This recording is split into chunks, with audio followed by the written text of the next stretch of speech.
From UFOs to ghost and psychic powers, history is riddled with unexplained events. You can turn back now and learn the stuff they don't want you to know.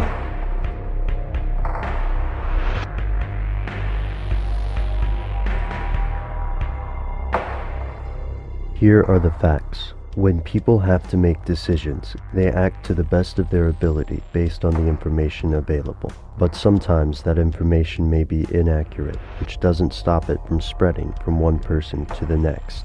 This unintentional spread is known as misinformation. Throughout history, misinformation is regrettably common. Before the existence of reliable, fast communication across long distances, news could take weeks or months to reach world leaders. What they did here was often exaggerated or incorrect. Even today, when a world leader, corporation, or the media unintentionally spreads incorrect information about a nuclear weapon perhaps, or an imminent war, fear can overpower otherwise rational people. In the military, this uncertainty is known as the fog of war. No one is perfect, and no one is immune. Fortunately, communication in the modern world is cheaper than at any other time in history. With the ability to check facts with people across the planet, it seems these errors are a thing of the past. Unless, of course, they are intentionally spread.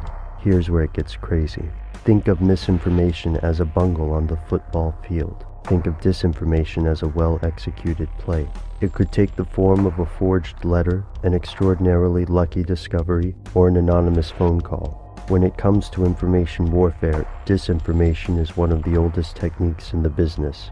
During World War II, British forces intentionally leaked fake campaign plans to Axis powers in Operation Barclay, diverting Nazi attention from Sicily. Disinformation was spread by the Soviets and the US as they competed to become the world's reigning superpower, perhaps most notably in the CIA's Operation Mockingbird. Yet disinformation is not a discarded Cold War practice, nor is it a thing of the past. In countries like Zimbabwe, Myanmar, or Belarus, the public generally accepts that elections are rigged, but the local media rarely contradicts the ruling powers. It's no secret that many U.S. citizens believe presidents from Lyndon Johnson to George W. Bush and Barack Obama have resorted to disinformation to nudge public opinion.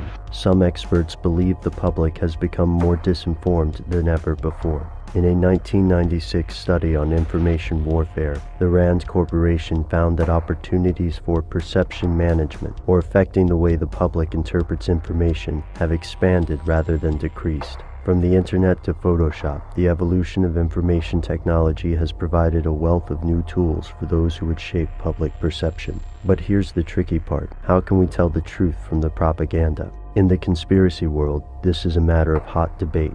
Alex Jones, David Icke, and numerous other conspiracy theorists have themselves been accused of being disinfo agents, planted by a government or shadowy world power to manage the public's opinion. These examples run high on emotion and low on proof, but the point remains disturbing. From the Gulf of Tonkin controversy to state-owned media such as North Korea's Central News Agency, it's easy to find examples of disinformation, but there's often no sure way to know which stories are true and which sources to trust. According to some conspiracy theorists, anyone could be a source of disinformation.